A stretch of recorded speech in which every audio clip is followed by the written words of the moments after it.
오늘 우리에게 주시는 하나님의 말씀은 이사야서 54장 11절부터 마지막 절까지 말씀이 되겠습니다.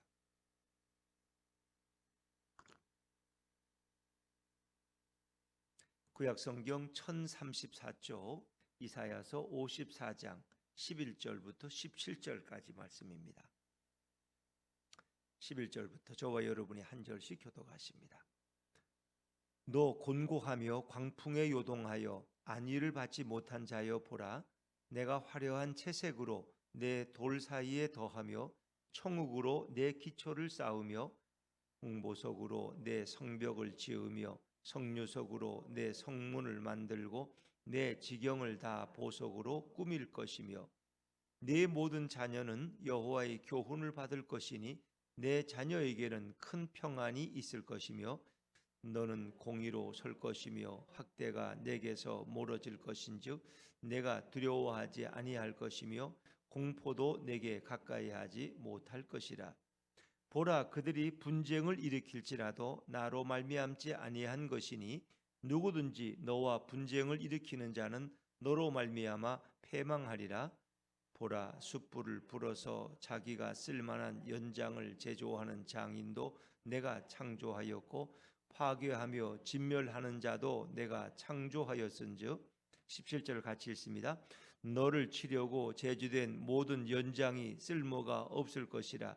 일어나 너를 대적하여 송사하는 모든 혀는 내게 정죄를 당하리니 이는 여호와의 종들의 기업이요 이는 그들이 내게서 얻은 공이니라. 여호와의 말씀이니라. 아멘. 할렐루야. 네. 이사야 54장은 훈훈한 사랑을 전하는 그런 장이죠. 53장에서는 이 땅에 오신 메시아 여호와의 종이 어떤 고난을 당했느냐, 우리를 위해서 대속하기 위해서 그가 당한 고통, 그리고 사람들에게서 버림받고 배척당한 그의 아픔과 외로움을 설명해 주었습니다. 여호와의 종은 곤욕을 당할 때도 침묵했고 그는 도살장에 끌려가는 어린 양처럼 털 깎는 자 앞에선 어미양 같지만 그는 입을 열지 않았다. 그 모든 그가 당하는 것에 대해서 불평하지 않았다는 것이죠. 그리고 그는 그 모든 어려움을 이겨내고 인내하고 결국 우리의 구원을 이루시고 우리의 모든 죄악을 친히 그 몸에 담당하셨다고 성경은 증언하고 있습니다. 자, 이사야 53장의 대속의 장이 끝나고 54장은 희망을 노래하는데 바벨론 포로로 가 있는 이스라엘 백성의 고통을 먼저 이야기하죠. 그들은 마치 잉태하지 못하는 불임한 여성과 같다. 그래서 예전 성경에는 잉태하지 못하며를 54장 1절에 보면 구로하지 못하며, 이 임신하지 못하는 거죠. 출산하지 못하고 상고를 겪지 못한 여인들을 위로하는 말씀. 오히려 홀로 된 여인이 남편이 있는 자의 자식보다 더 많은 자녀를 갖게 될 것이다. 그리고 내 장막터를 이제 넓히고 말뚝을 견고히 하라. 바벨론 포로로 끌려가 있는 동안 인구도 줄고 성읍도 폐허가 되었지만 하나님이 다시 그 모든 것을 회복시켜 주신다는 의미죠. 마치 아내가 외간 남자와 어울려서 남편에게 버림을 받고 분노의 그런 고통의 세월을 보냈지만 남편 대신 하나님께 다시 아내를 받아주시고 용서함으로 받아주셔서 다시 부부가 결합하는 모습을 또 우리에게 설명해 주시죠. 그래서 어제 읽은 이사야 54장 6절을 보니까 여호와께서 너를 부르시되 마치 버림을 받아 마음에 근심하는 아내 곧 어릴 때의 아내가 되었다가 버림을 받은 자에게 함과 같이 하실 것이라. 내 하나님께서 말씀하셨느니라. 7절에 내가 잠시 너를 버렸으나 큰 긍휼로 너를 모을 것이요. 8절에 내가 넘치는 진노로 내 얼굴을 내게서 잠시 가렸으나 영원한 자비로 너를 긍휼히 여기리라.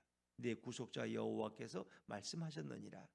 바벨론 70년 동안 그들은 하나님의 진노를 받아서 참으로 버림받은 여인처럼 그런 고통스러운 삶을 살았지만 다시 하나님이 그의 신부된 아내인 이스라엘을 다시 영접하셔서 다시 그들을 아내로 받아주시는 그런 모든 것이 회복되는 내용을 소개하는 거죠.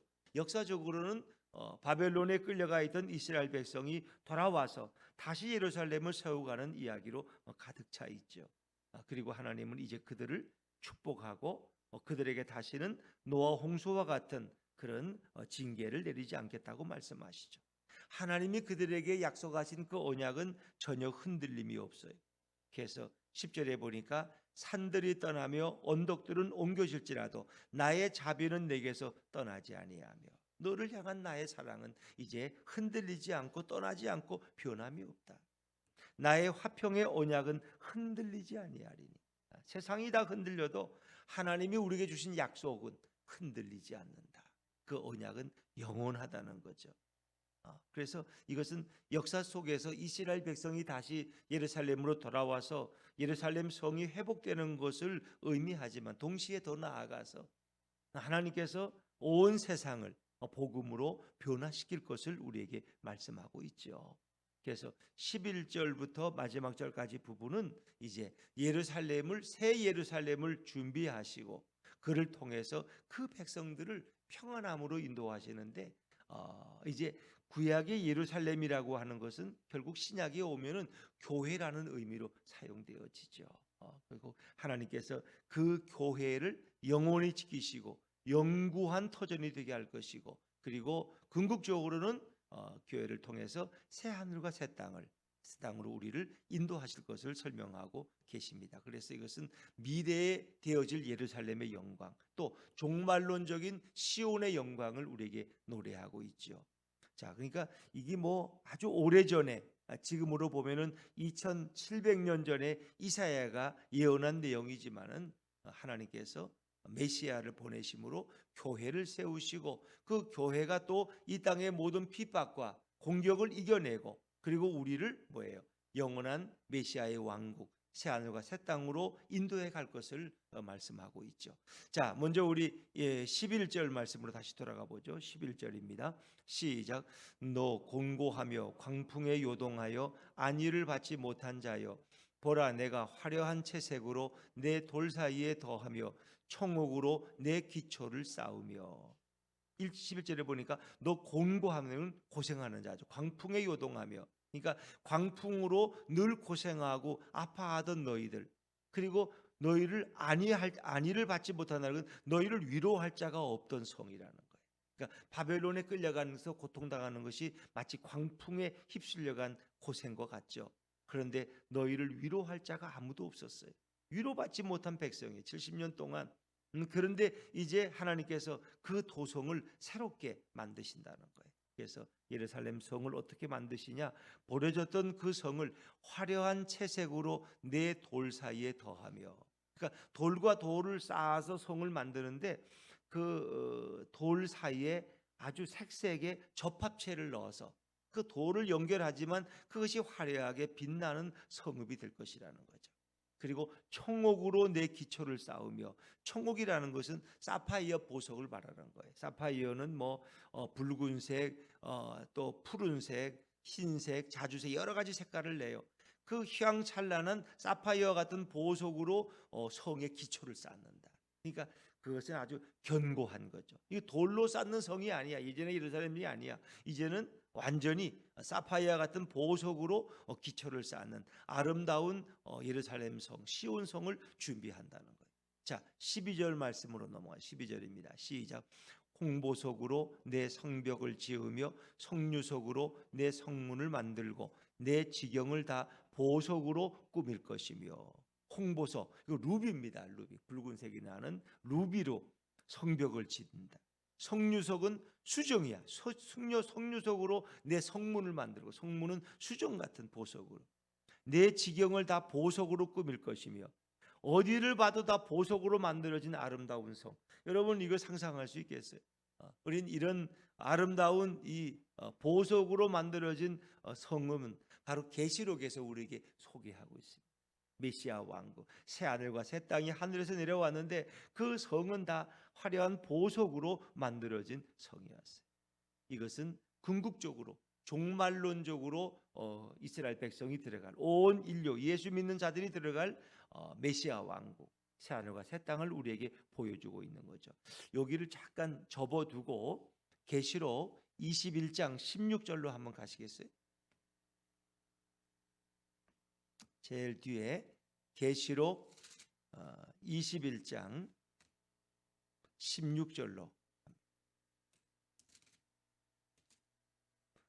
계시록 21장 16절입니다. 420쪽이죠, 신약성경. 계시록 21장 16절. 다 찾으셨으면 아멘 하시죠? 네, 우리 16절부터 한 21절까지 한번 같이 천천히 읽어보죠. 시작. 그 성은 네모가 반듯하여 길이와 너비가 같은지라 그 갈대자로 그 성을 측량하니 12,000스타디니요 길이와 너비와 높이가 같더라. 그 성곽을 측량함에 144규빗이니 사람의 측량 곧 천사의 측량이라. 그 성곽은 벽옥으로 쌓였고 그 성은 정금인데 맑은 유리 같더라. 그 성의 성곽의 기초석은 각색 보석으로 꾸몄는데 첫째 기초석은 벽옥이요 둘째는 남보석이요 셋째는 옥수요 넷째는 녹보석이요 다섯째는 홍만호요 여섯째는 홍보석이요 일곱째는 황옥이요 여덟째는 노곡이요 아홉째는 담항옥이요 열째는 비치옥이요 열한째는 청옥이요 열두째는 자수정이라. 그 12문은 12진주니 각 문마다 한 개의 진주로 되어 있고 성의 길은 맑은 유리 같은 정금이더라. 거기까지만 읽죠. 그래서 이 계시록 21장은 새하늘과 새 땅, 메시아 왕국의 새 예루살렘, 우리가 들어갈 영원한 천국의 도성을 설명하고 있는데, 이건 이제 사도 요한이 반모섬에서 환상 가운데 보고 이걸 기록한 거예요. 그러니까 뭐 이건 이제 2000년 전. 근데 우리 이사야서의 말씀은 2700년, 800년 전에 이사야 선지자가 기도 가운데 환상을 보고 그가 기록한 거예요. 그렇죠? 물론 11절, 12절은 좀 짧게 되어 있지만은 계시록 21장은 좀 구체적으로 되어 있고, 그러나 다 그것이 같은 맥락으로 되어 있어요. 그 우리가 들어갈 성은 돌로 지은 성이 아니라 보석과 홍보석과 수정과 사파이어로 지어진 그런 아름다운 도성임을 우리에게 보여주고 있는 거죠. 그것은 견고하다는 것. 이전까지 우리가 경험해 보던 그런 도성이 아니에요. 이거는 영원한 도성이고 견고한 도성이고 주님과 함께 있는 그 도성을 설명하고 있죠. 우리는 이것을 천국이라고 그렇게 표현하고 있는 것이죠. 자, 이 아름다운 종말론적인 환상을 이사야는 우리에게 보여주고 있는 것입니다. 지금까지 위로받지 못한 자들이 그곳에서 위로받는 거예요. 그래서 계시록에도 보면은 내가 이제 다시는 슬퍼하거나 이별하거나 아파하거나 병들은 일이 없다고 21장에도 소개되죠. 그리고 주께서 너의 눈물을 닦으시고, 그렇죠? 위로해 주시는 그 천국을 설명하고 있는 부분이죠. 자, 이어서 이제 그것은 궁극적으로 들어갈 천국이고, 또 이 땅의 신약 시대에는 교회를 통해서 당신의 백성들을 불러 모으시고, 그래서 이방 민족에게까지 복음이 증거돼요. 거기에는 주님의 가르침과 교훈이 많은 사람들을 제자로 삼고 크리스찬으로 세워가게 되죠. 자, 그 말씀이 13절 말씀이에요. 13절 말씀, 13절 같이 읽죠. 시작. 내 모든 자녀는 여호와의 교훈을 받을 것이니 내 자녀에게는 큰 평안이 있을 것이며. 내 모든 자녀, 결국은 하나님의 부름을 받고 주님의 교회에 소속된 성도들은 여호와의 교훈이라는 것은 바로 우리의 구속주 메시아의 교훈을 받고 그로부터 가르침을 받아서 그의 제자가 되고, 또 그들은 이 땅에서 참 평안을 누릴 것이라는 거예요. 그래서 예수님께서 주신 말씀에도 내가 너에게 주는 평안은 세상이 주는 평화 같지 않다. 이 평안을 빼앗을 자가 없는 거예요. 주님의 가르침을 받은 자들은 그리스도의 제자가 되고 이 땅에서 평안함을 누리며 살아갈 것이다. 그것은 주님의 몸된 교회를 통해서 성장해 갈 그리스도의 백성들을 설명하는 그런 말씀이에요. 그래서 이 13절에 보면 여호와의 교훈 할 때 교훈 앞에 작은 1번이 있죠. 밑에 보면 뭐가 그랬어요? 제자가 될 것이니. 제자. 우리 그리스도의 제자가 되는 거예요. 제자. 우리 그리스도의 제자예요. 제자로서 우리 이 땅에서 사명을 가지고 살아가는 사람들. 자, 그런데 이 교회를 주님께서 보호하시고 지키시기 때문에 여기에 늘 평안이 임해 있는 거예요. 자, 14절 말씀. 다시는 이제 두려움이 없어요. 14절 시작.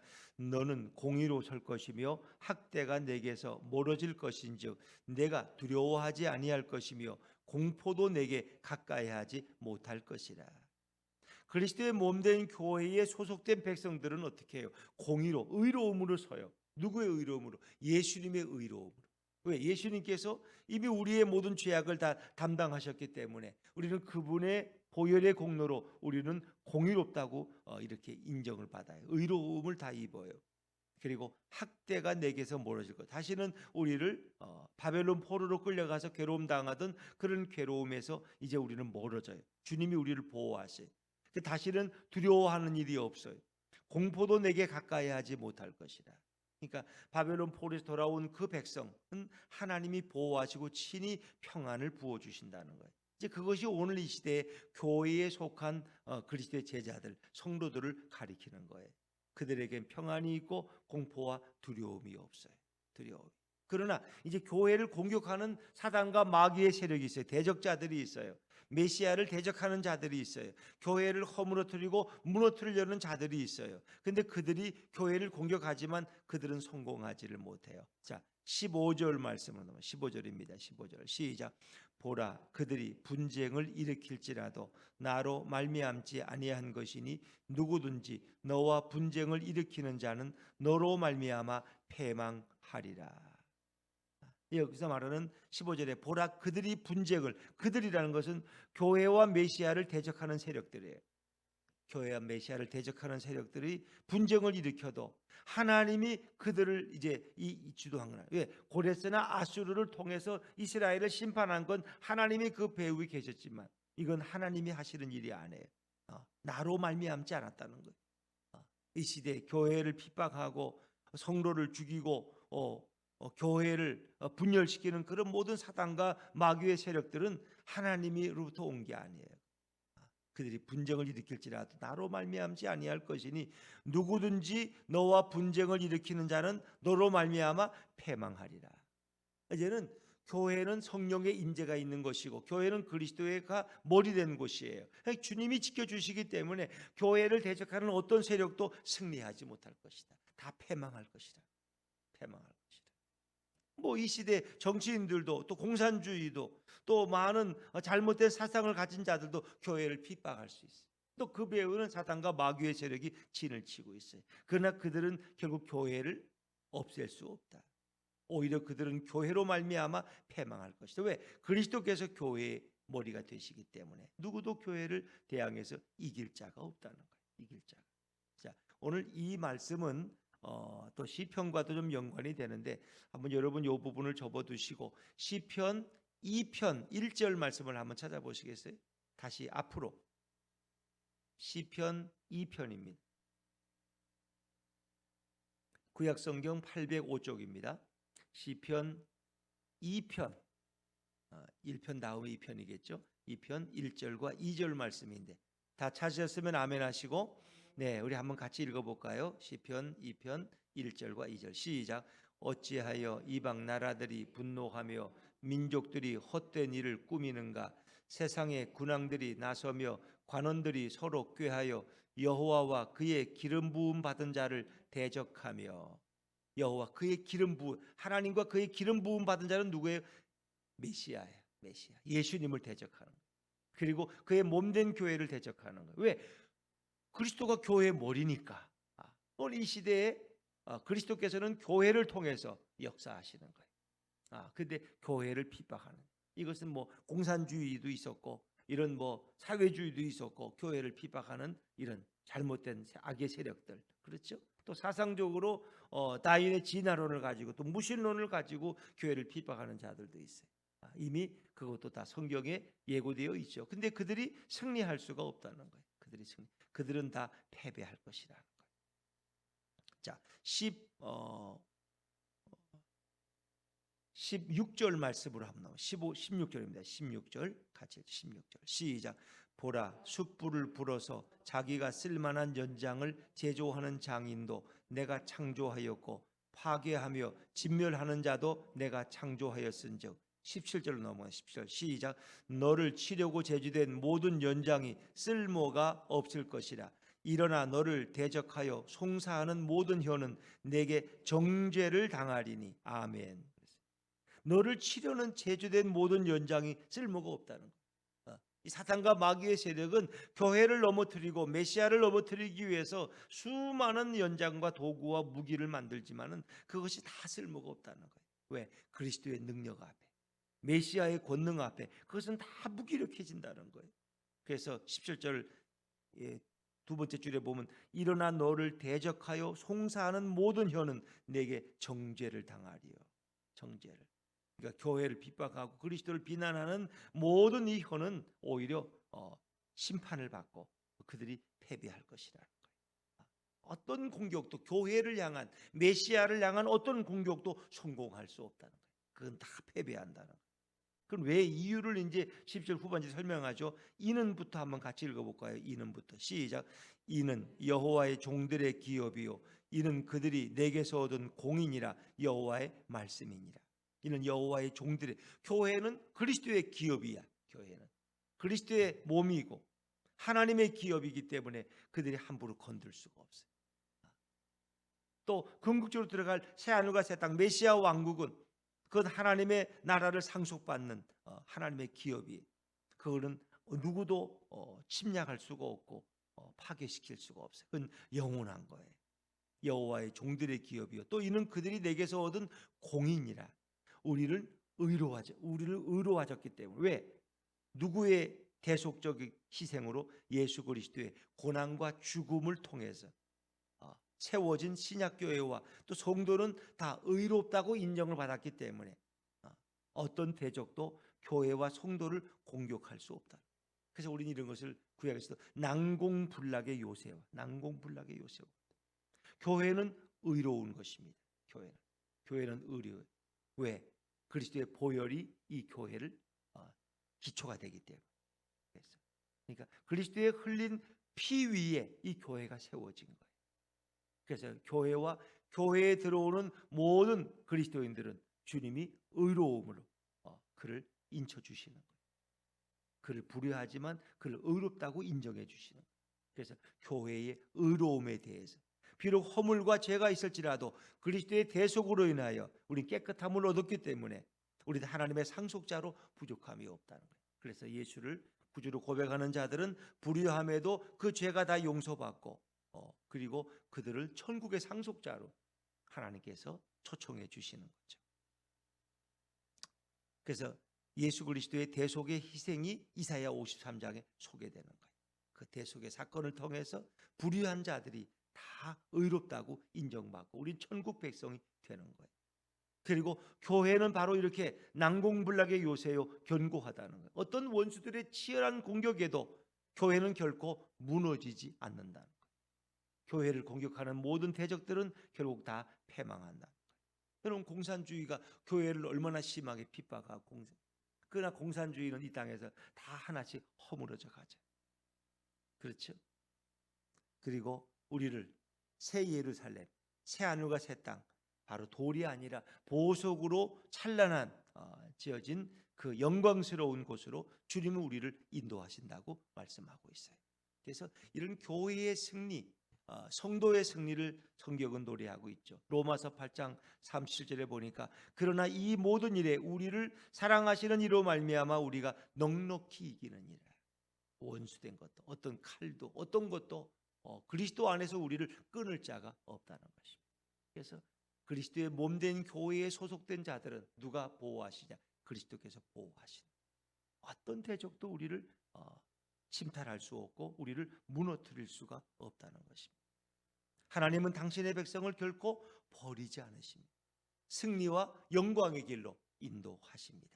그것이 바로 교회를 통해서 그 일을 하시고 그리고 교회 이후에 우리를 메시아 왕국 새하늘과 새 땅으로 인도하시는데 그것은 예수님이 재림하셔서 하나님의 교회에 소속된 그리스도인들을 바로 당신의 나라로 이끌어 가시는 거예요. 그래서 아무리 악랄한 원수 대적들의 공격도 하나님의 선택하신 교회를 멸절시킬 수는 없다. 그래서 교회만큼 안전한 곳이 없다는 거예요.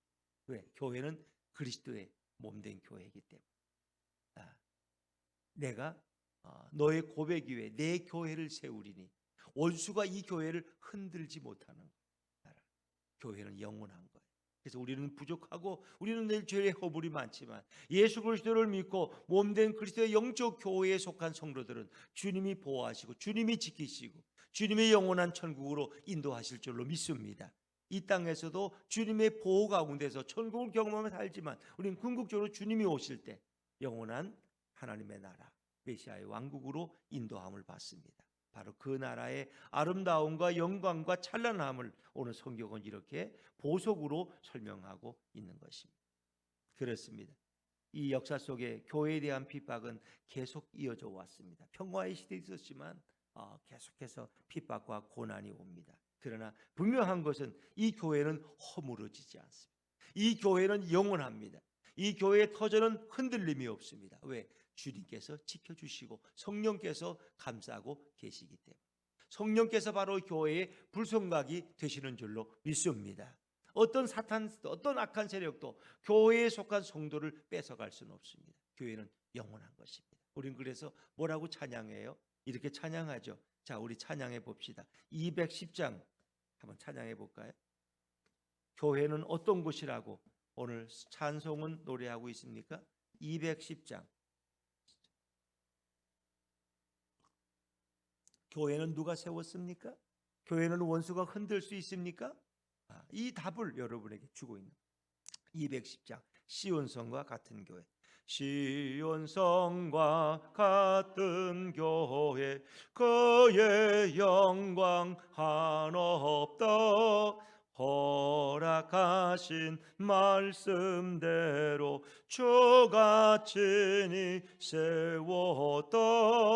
반석 위에 세운 교회 흔들 자가 너거려. 모든 원수 애워싸도 아무 근심 없도다. 생명샘이 솟아나와 모든 성도 마시니 언제든지 흘러넘쳐 부족함이 없도다. 이런 물이 흘러가니 목마를 자 너거려. 주의 은혜 풍족하여 넘치고도 넘친다. 주의 은혜 내가 받아 세운 백성 되는데 세상 사람 비방해도 주를 찬송하리라. 세상 못된 모든 영광 아침 안개 같으나 주의 자녀 받을 복은 영원 무궁하도다.